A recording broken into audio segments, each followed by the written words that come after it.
میں یہاں رک کر آپ لوگوں کی خدمت کر سکتا، لیکن میں ایسا نہیں کر سکتا۔ دبیس بن بسرود کو میں نے سب کچھ سمجھا دیا ہے۔ آپ کے لیے عمدہ قیام گاہیں مہیا کی جائیں گی۔ آپ دبیس بن بسرود کے ساتھ جائیں، کیونکہ وہ سب عورتوں اور بچوں کے علاوہ اپنے لشکر کو لے کر شہر میں داخل ہوگا۔ میں ابھی اور اسی وقت یہاں سے کوچ کر رہا ہوں۔ حارث بن حریم جب خاموش ہوا تو رویان نے بڑے شفقت بھرے انداز میں اسے مخاطب کیا۔ بیٹے، تم اتنی جلد بازی سے کیوں کام لے رہے ہو؟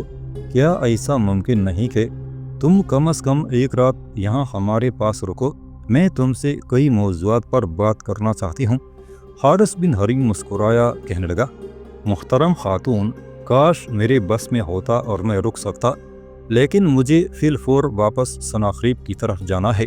میرے لیے یہی حکم تھا کہ جو ہی دبیس بن بسرود یہاں پہنچے مجھے اسی وقت سناخریب کی طرف روانہ ہو جانا چاہیے، اس لیے کہ سناخریب وقت ضائع کیے بغیر اعلامیوں کے خلاف حرکت میں آنا چاہتا ہے۔ اب آپ دبیس کے ساتھ جائیں، میں اپنے لشکر کے ساتھ کوچ کرنے لگا ہوں۔ رویان بے بسی سے اس کی طرف دیکھتے ہوئے خاموش رہی تھی۔ اس موقع پر قندل نے ایڑ لگا کر اپنے گھوڑے کو آگے بڑھایا۔ حارث بن حریم کے قریب آئی اور دھیمے سے لہجے میں اسے مخاطب کر کے کہنے لگی، سناخریب نے آپ سے یہ تو نہیں کہا ہوگا کہ جو ہی دبیس بھائی یہاں پہنچیں اسی وقت آپ یہاں سے کوچ کر جائیں؟ آپ کم از کم ایک رات تو یہاں قیام کر سکتے ہیں، آخر آپ لشکریوں کے سالار اعلیٰ ہیں۔ قندل نے ابھی اپنی بات مکمل نہ کی تھی کہ اس کی بات کاٹتے ہوئے حارث بن حریم بول پڑا، خاتون، یہ تمہاری غلط فہمی ہے۔ میں کوئی خود مختار سالار نہیں ہوں کہ اپنے طور پر جو چاہوں فیصلے کرتا پھروں۔ میں کسی کا ماتحت ہوں، میں آموری ہوں اور آشوریوں کے تحت کام کر رہا ہوں۔ میری چھوٹی سی غلطی اور معمولی سی لغزش بھی یہاں ناقابل برداشت ہو سکتی ہے۔ اس سے مزید حارث بن حریم نے کچھ نہ کہا۔ اپنے گھوڑے کی باگیں موڑتے ہوئے وہ پیچھے ہٹ گیا۔ قندل اسے دیکھتی رہ گئی تھی۔ پھر ان تینوں کے دیکھتے ہی دیکھتے حارث بن حریم اپنے لشکر کے ساتھ حرکت میں آیا اور وہاں سے بڑی تیزی سے کوچ کر گیا تھا۔ دبیس بن بسرود ساری عورتوں کے علاوہ اپنے لشکریوں کو لے کر شہر میں داخل ہو گیا تھا۔ دوسری جانب سناخریب، حارث بن حریم اعلامی کی سلطنت میں ان کے مرکزی شہر شوش کے چاروں طرف پھیل گئے تھے۔ دونوں اپنے لشکر کے ساتھ ایک شہر سے دوسرے شہر جست و خیز کرتے ہوئے آگے بڑھے، لیکن اعلامی کے بادشاہ ستروک نتخنجی نے کسی بھی موقع پر اپنے مرکزی شہر شوش سے نکل کر ان کی راہ نہیں روکی۔ غرض یہ کہ سناخریب اور حارث بن حریم اعلامی کی پوری سلطنت پر ٹڈیوں کے پروں کی بھوری چھتری اور خزاں کے تلخ طوالت کی طرح بڑھتے چلے گئے۔ ہر شہر کو انہوں نے اپنے سامنے روندا، ہر قصبے، ہر بستی کو انہوں نے لوٹا، پر ستروک نتخندی نے اپنے مرکزی شہر میں چپ سادھ لی تھی۔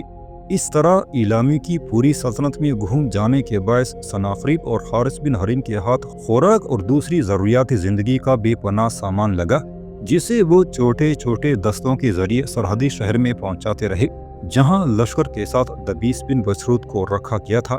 مرکزی شہر کے علاوہ حارث بن حریم اور سناخریب نے جب اعلامیوں کی پوری سلطنت کو رون ڈالا، تب ان کا ارادہ تھا کہ اب اعلامیوں کی مرکزی شہر کا رخ کیا جائے اور اعلامی کے بادشاہ ستروک نتخندی کو اپنے سامنے زیر کیا جائے۔ سناخریب کو قوی امید تھی کہ اب اعلامیوں کے مرکزی شہر والوں کو ان کے کسی بھی بیرونی شہر سے مدد نہیں ملے گی، اس لیے کہ جس شہر میں بھی ان کی حفاظتی لشکر تھے، ان کا قلع کما کرنے کے بعد آشوریوں نے شہروں کو خوب لوٹا تھا۔ اب ان کے مرکزی شہر شوش کی باری تھی۔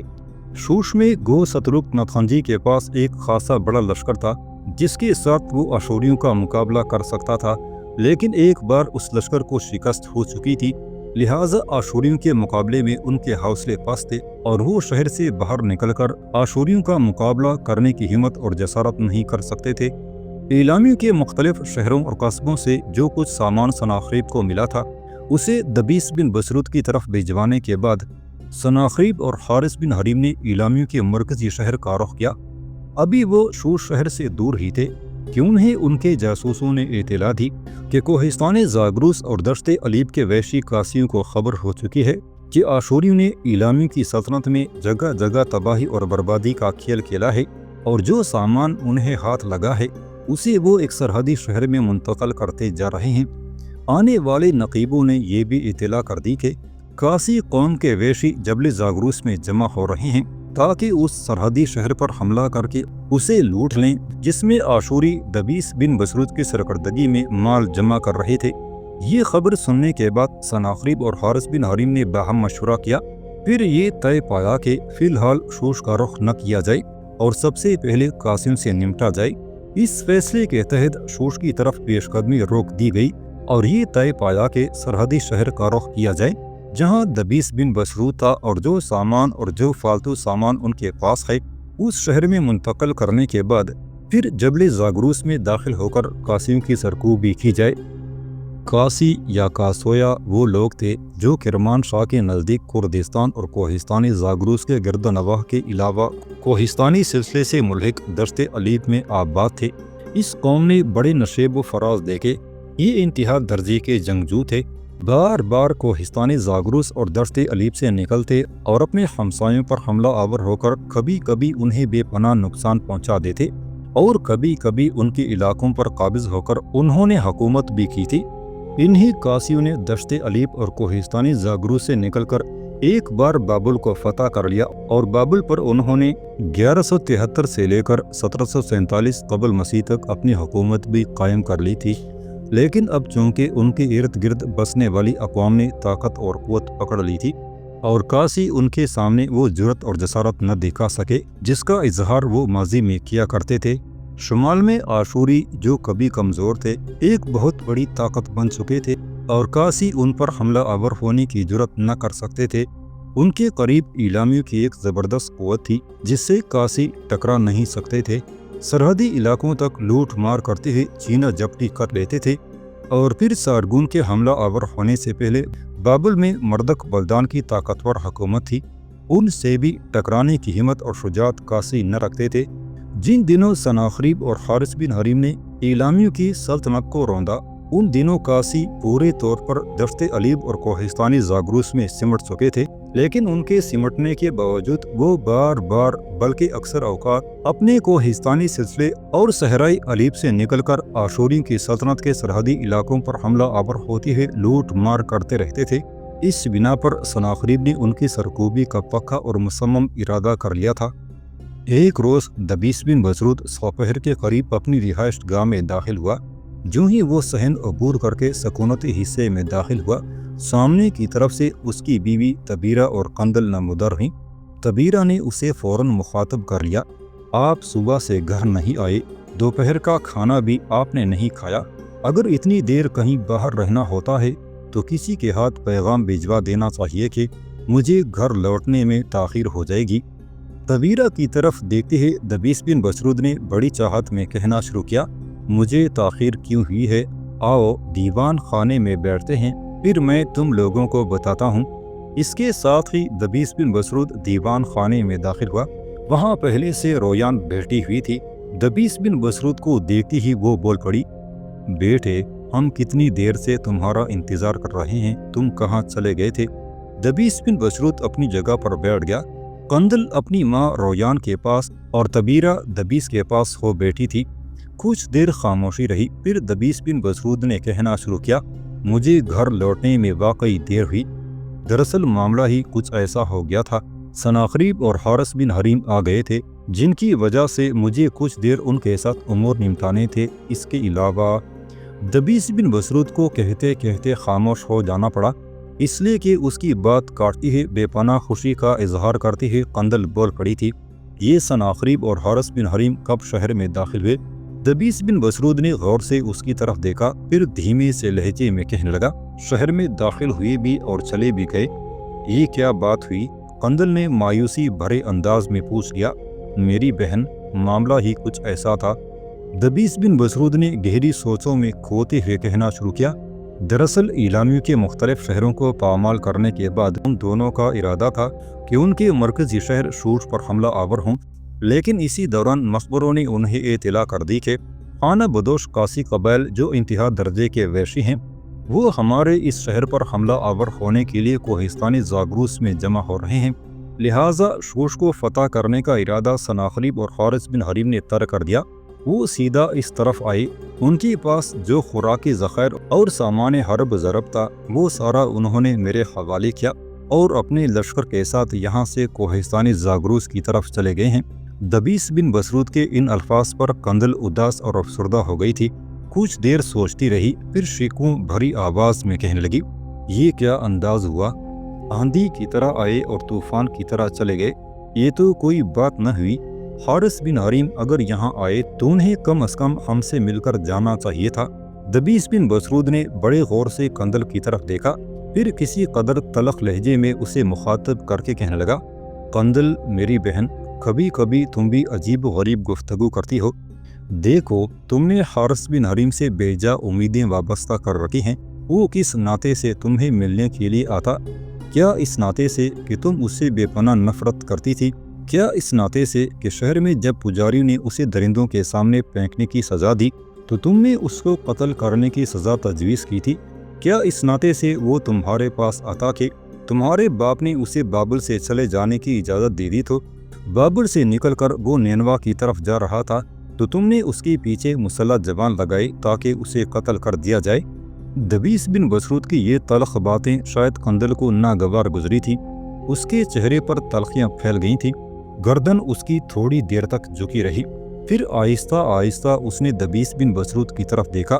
اس کے بعد وہ دھیمے سے لہجے میں کہہ رہی تھی، ابن بسرود میرے عزیز بھائی، جو کچھ آپ نے کہا ہے یہ اپنی جگہ درست ہے، لیکن میری جس نفرت کی حالت کا آپ ذکر کر رہے ہیں یہ اس دور کی بات ہے جب میں کناس کو اپنی زندگی کا ساتھی بنانے کا عزم کیے ہوئی تھی اور اسے چاہتی تھی، مگر بعد میں حالات یکسر ہی تبدیل ہو گئے۔